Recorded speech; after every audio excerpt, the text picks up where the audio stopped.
Hello friends, welcome back to my YouTube channel which is super teach. दोस्तों, Madhya Pradesh employ selection board द्वारा एक और संशोधित नोटिफिकेशन जारी कर दिया गया है। ये नोटिफिकेशन जो है, एक एग्ज़ाम हुआ था अभी अभी, समूह 3 उपयंत्री मानचित्रकार समयपाल एवं समकक्ष पदों की भर्ती हेतु संयुक्त भर्ती परीक्षा 2024। इसका जो है ना संशोधित नोटिफिकेशन जारी किया गया है। अब क्या है किया गया है, उसमें क्या संशोधन किया गया है, चलिए देखते हैं। दोस्तों, मध्य प्रदेश कर्मचारी चयन मंडल भोपाल के आदेश क्रमांक मंडल यहाँ पे दिया गया है 29 अगस्त 2016 के अनुसार बिंदु 3.8 में उल्लिखित परीक्षा परिणाम के अंकों की सभी गणना दशमलव के 2 अंकों तक की जाएगी तथा किसी भी स्थिति में अंकों को राउंड ऑफ नहीं जोड़ा जाएगा। आगे दिया प्रश्न पत्र के प्रश्नों के संबंध में अभ्यावेदन, इसी में संशोधन किया गया है। तो चलिए देखते हैं क्या है पूरी अपडेट। पहला है, प्रश्न पत्र में किसी प्रकार की त्रुटिपूर्ण प्रश्नों उत्तरों के संबंध में केवल परीक्षार्थी द्वारा अपनी आपत्तियां इस हेतु ईएसवी की वेबसाइट पर ऑनलाइन प्रदर्शित लिंक के माध्यम से प्रस्तुत की जा सकती है। लिंक अपलोड होने के पश्चात 3 दिवस तक ही ऑनलाइन आपत्तियां ली जा सकेंगी। उसके उपरांत लिंक क्या हो जाएगा, निष्क्रिय हो जाएगा। अभ्यर्थी द्वारा किसी भी प्रश्न पत्र पर एक बार आपत्ति दर्ज की जा सकेगी।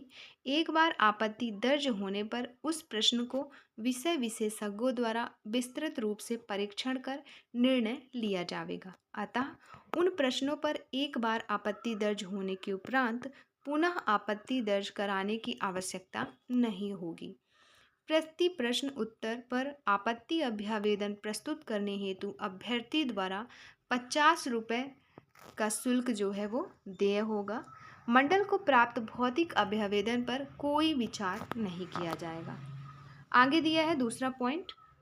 तो इसमें यह है कि अगर किसी भी प्रश्न उत्तर पर आपत्ति लगानी है, आप एक ही बार उसको आपत्ति उसमें लगा सकते हैं, दोबारा नहीं लगा सकते। प्रति प्रश्न आपको 50 रुपये चार्ज लगेगा, ये बात अलग है। और टाइमिंग जो है दी गई है, जिस दिन से आपत्ति लगाने का जो नोटिफिकेशन जारी हुआ है, तो उस दिन से लेकर सिर्फ 3 दिन तक ही आप आपत्ति लगा सकते हैं। बाकी जो है वो निष्क्रिय हो जाएगा। बाकी आप किसी भी प्रश्नों पर आपत्ति नहीं जता सकते। अगला दूसरा है, बिंदु क्रमांक 3.8 अनुसार ईएसपी द्वारा नियुक्त विषय विशेषज्ञों की समितियों द्वारा प्रश्न पत्र में त्रुटि पूर्ण प्रश्नों के साथ साथ परीक्षार्थियों से प्राप्त अभ्यावेदनों पर विचार उपरांत एवं उक्त प्रश्नों के अतिरिक्त परीक्षा में आए शेष प्रश्नों के रैंडम रूप से 5% प्रश्नों का निर्धारण कर विषय विशेषज्ञों के समक्ष प्रस्तुत कर उनकी अनुशंसा अनुसार अंतिम उत्तर तैयार की जाएगी।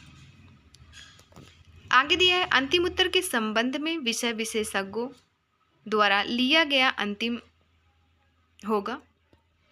ठीक है, उनके द्वारा लिया गया निर्णय अंतिम होगा। आगे दिया है, अनुचित साधन। दोस्तों, बोर्ड द्वारा संचालित की जाने वाली ऑनलाइन परीक्षाओं में यूएफएम पर रूपधारी प्रकरणों पर कार्यवाही हेतु निम्नानुसार मार्गदर्शी नियमावली निर्धारित की जाती है। जैसे पहला है, अनुचित साधन या यूएफएम के अंतर्गत आने वाले प्रकरणों के संबंध में पहला, परीक्षार्थी को परीक्षा कक्ष में mobile phone, calculator, log table, नकल पर्चा, rough paper, loose paper slip, electronic घड़ी एवं अन्य इलेक्ट्रॉनिक उपकरण ले जाना पूर्णतया प्रतिबंधित होगा। दूसरा, परीक्षा के दौरान चिल्लाना, बोलना, कानाफूसी करना, इशारे करना व अन्य परीक्षार्थी से किसी भी प्रकार का संपर्क करना। दूसरा, प्रतिबंधित सामग्री पाए जाने पर परीक्षार्थी द्वारा उसे सौंपने से इनकार करना या उसे स्वयं नष्ट करना अथवा उपयोग करने पर यूएफएम प्रकरण दर्ज होगा। दोस्तों, अगला है, नकल प्रकरण के संबंधित दस्तावेजों प्रपत्रों पर हस्ताक्षर करने से मना करना। नेक्स्ट, सक्षम अधिकारी के निर्देशों की अवहेलना या अवज्ञा करना या उनकी निर्देशों का पालन न करना, ये सारी चीज़ें अनुचित प्रकरणों में आ जाएगी। इसमें उचित कार्रवाई की जाएगी और इनमें से कोई भी चीज़ आप करते हैं, आपके ऊपर यूएफएम प्रकरण दर्ज हो जाएगा। तो ये थी पूरी इन्फॉर्मेशन, जो भी चीज़ें संशोधन हुई हैं उससे संबंधित जानकारी। और इसमें बस इतना ही। मिलता है नेक्स्ट वीडियो में नई अपडेट के साथ।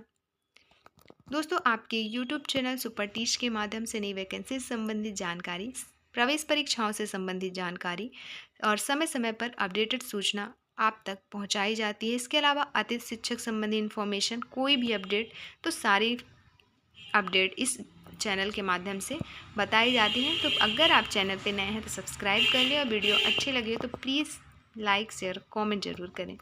दोस्तों, वीडियो देखने के लिए आपका बहुत बहुत शुक्रिया।